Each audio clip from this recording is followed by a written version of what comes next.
你觉得对世界政治局势影响最大的人是美国总统川普、俄罗斯总统普丁，还是中国领导人习近平呢？可能还漏掉了一位重要的人选。今天就让我们一起来聊聊教宗吧。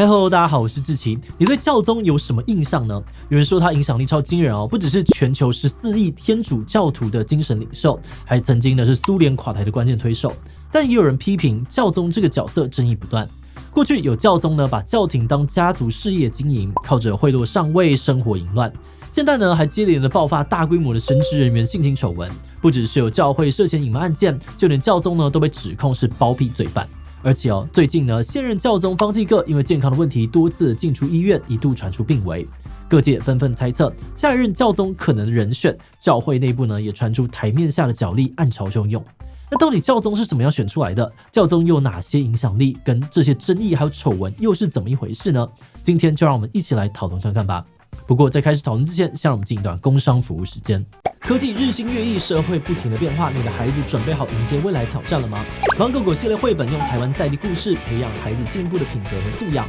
帮助孩子建立适应未来的能力。专为3到6岁孩子设计的故事内容，将孩子熟悉的日常化为故事情境，让他们轻松找到连结，更好将观念应用在生活当中。绘本套组的丰富主题，涵盖了儿童阶段性发展所需，给孩子和家长全方位的成长支持。书内皆附有由专业顾问撰写的亲子共读指南，让即使是忙碌的家长也能够轻松的和孩子展开有趣的成长对话。现在官网购买绘本套组呢，通通68折哦，全网最低价，还享有未来新品7折以上的优惠。输入我的折扣码积极推荐，全站产品还能够再打9折，赶快点击资讯栏来了解一下吧。在讨论教宗的影响力之前呢，我们要先稍微的介绍一下基督教。基督教呢主要分成3大派别：天主教、东正教还有新教。其中呢，天主教是全球最大的教会组织，也只有他们有教宗这一个最高领袖。目前天主教徒呢有将近14亿人哦，大约占了全球人口的1/5，而教宗的一举一动都吸引着全球信徒的关注。像是2015年，教宗方济各到了菲律宾举行弥撒，创下了有史以来最多人参加的纪录，现场涌进了超过600万人哦，相当于台湾人口的1/4。2024年呢，方济各到印尼主持弥撒，还有信徒感动地说，看到教宗就像看到耶稣一样。那教宗除了是天主教徒的精神领袖，在国际政治上面也扮演着关键的角色，因为他同时呢也是梵蒂冈城国的国家元首。梵蒂冈城国呢是世界上面最小的国家，面积只有 0.44平方公里，不到2座大安森林公园的大小，人口呢也只有800人左右，但是他们在国际上面的影响力非常的大。梵蒂冈城国呢，用教廷的名义跟世界各国建交，目前跟184个国家都有正式的外交关系，而中华民国也是其中之一，是我们在欧洲的唯一邦交国。那在过去的历史上面呢，教宗经常在国际冲突当中发挥影响力，甚至呢还被认为是苏联垮台的幕后推手之一。教宗若望保禄2世被认为是终结冷战的关键角色之一。1979年，当时波兰呢是共产主义国家，受到了苏联的高度影响。教宗若望保禄2世回到家乡波兰，发表公开演说，强调信仰跟人权的重要性。很多人认为教宗等于是直接挑战共产主义的领导人，因为这些领导人呢经常会压制宗教还有言论自由来统治国家。后来呢，波兰的这个反共团体团结工联成功的动员1000万人罢工、示威跟谈判，并且在1989年赢得了选举，成功推向波兰走向民主。而其他东欧各国呢，跟着复制波兰的成功案例，陆续的走向民主化。1991年，苏联政府瓦解。纽约大学的历史学家认为教宗在道德上面诋毁了共产政权，为反共势力以及街头的民众提供了巨大的支持。就连前苏联领导人戈巴契夫也说，没有教宗，铁幕不会倒下。除此之外呢，教宗也经常担任和平的倡导者，调解国际的纠纷。例如美国跟古巴断交54年，后来呢，在现任的教宗方济各的调解之下，双方的关系逐渐破冰，后来也恢复了建交。那除了政治局势教宗的影响力也扩及到了全球性的议题。例如2015年教宗方济各发布环境保护的通谕，呼吁全球共同的努力解决气候变迁问题。这个道德呼吁激励到了部分的国家领袖，最后呢有195个国家的政府签订了巴黎协定，希望可以阻止全球暖化的趋势。那话说回来这个在宗教、国际政治还有社会都有超强影响力的教宗，最早又是怎么样出现的呢？教宗这个职位最早呢，可以追溯到2000多年前。根据新约圣经马太福音的记录，耶稣呢曾经对他的门徒圣伯多禄呢说：“你是磐石，而在这磐石上我要建立我的教会。”这句话呢被天主教徒解读成耶稣亲自赋予圣伯多禄领导教会的权利，所以历代的教宗呢也都被视为是圣伯多禄的继承人。在教宗非常正式、超完整的头衔里面也有提到这一点。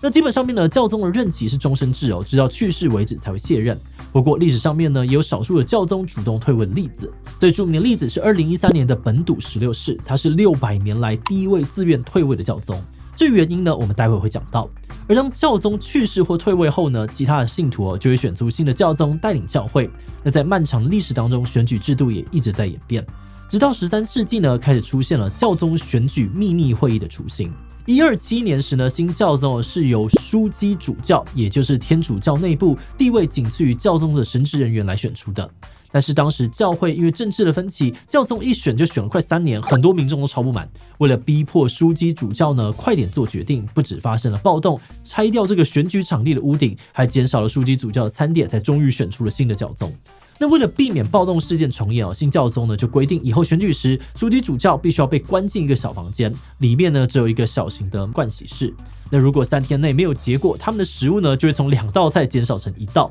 5天之内呢还是选不出新的教宗就只有面包、水和少量的酒，直到投票选出结果。那这种把枢机主教关起来，确保不受外界干扰的传统，就沿用到了现在。现代每当有教宗过世或是退位全球上百位未满80岁的枢机主教就要齐聚梵蒂冈，然后被锁在西斯丁礼拜堂里面投票。2013年的教宗选举秘密会议呢，甚至还动用了电子干扰设备，防止会议内部的资讯外泄，让整个过程更加的神秘。那根据大英百科全书的记录，教宗的选举过程投票不记名，每天呢最多投4轮，要有人呢成功获得超过2/3的票数，才能够当选新的教宗。每一轮的投票结果呢，工作人员就会焚烧选票以及相关记录。如果没有人当选，就会在燃烧时呢加入化学药剂产生黑烟，表示说教宗还没有选出来。那已经选出新的教宗就会升起白烟，同时呢旁边的圣伯多禄大殿也会敲响钟声，向等候在广场的媒体还有群众宣布喜讯。接着广场上面的人群呢就会看向圣伯多禄大殿的阳台，负责的枢机主教呢会先出来用拉丁语宣布我们有教宗了。然后新教宗呢就会出现在同一个阳台上面向群众说话，并且带来他的第一次祝福。不过虽然现在教宗地位崇高，但在数千年的历史当中，他们的威望也曾经一度跌到谷底。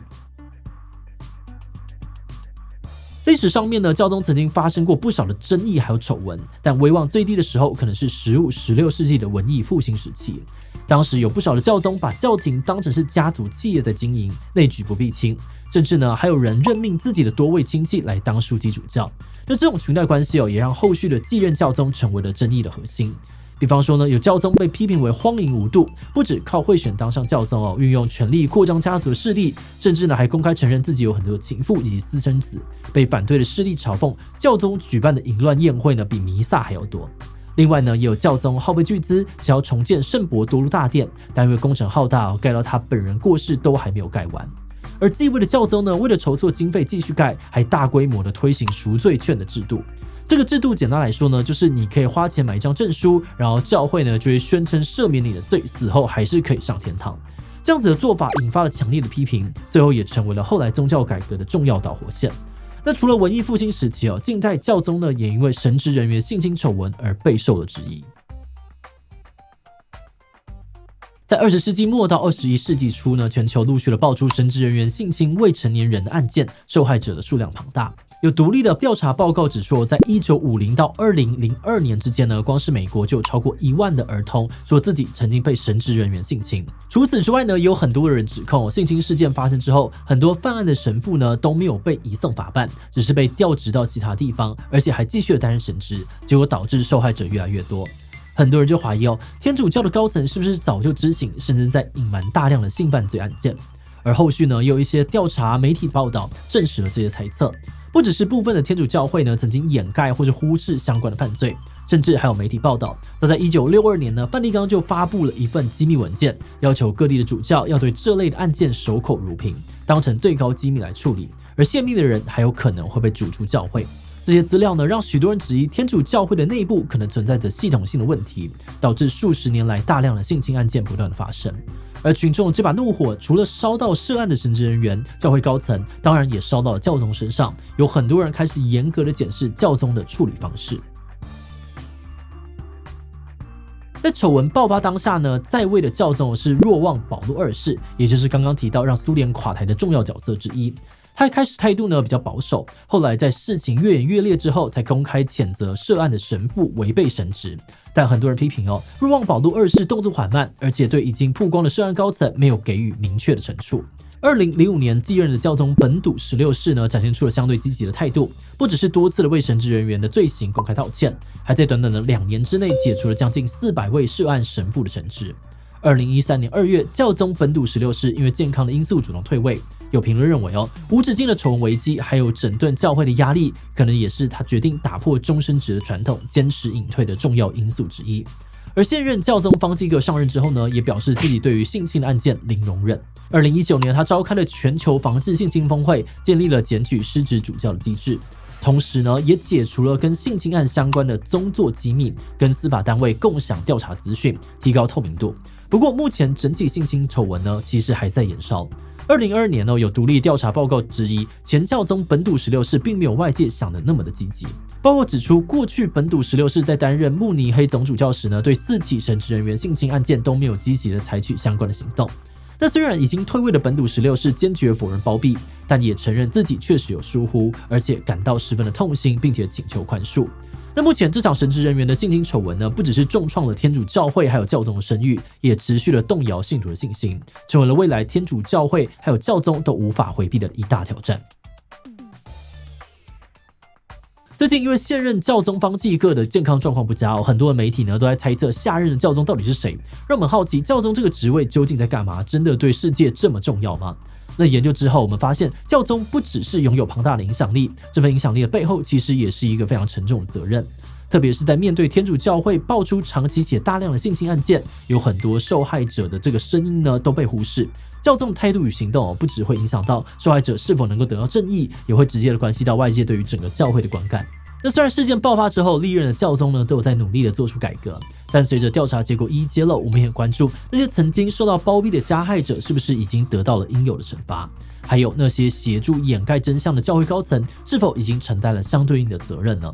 那这些教会高层到底是基于什么样的原因隐瞒犯罪？是自己想要维护教会的声誉，还是受到了更高层的压力？目前我们似乎没有看到更进一步的消息。那除此之外，我们也注意到教宗这个职位一直以来都是终身职。那如果在就任期间健康出问题，影响到判断能力，或是有教宗滥权违法，到底要怎么办呢？不过当然啦，我们并不是宗教领域的专家，这些想法也都很粗浅，也可能呢会有很多设想不够周到的地方，所以也很欢迎大家留言补充，跟我们分享你的看法哦。好的，那我们最后呢也想来问大家如果有机会让你见到历史上面的任何一位教宗，你会最想要跟谁聊天呢？第一位教宗圣伯多禄，我想要跟他聊聊追随耶稣的亲身经历。比最近一次辞职的本笃16世想问他决定打破600年传统的心路历程。C 现任的教宗方济各，因为听说他非常的亲切跟亲民，提起他留言分享你的想法吧。最后，如果你喜欢今天的影片，欢迎分享出去，让更多人知道教宗。此外呢，可以点击这个地方看妈祖文化以及德蕾莎修女。那么今天的这一期就到这边告一段落，我们就明晚再见喽。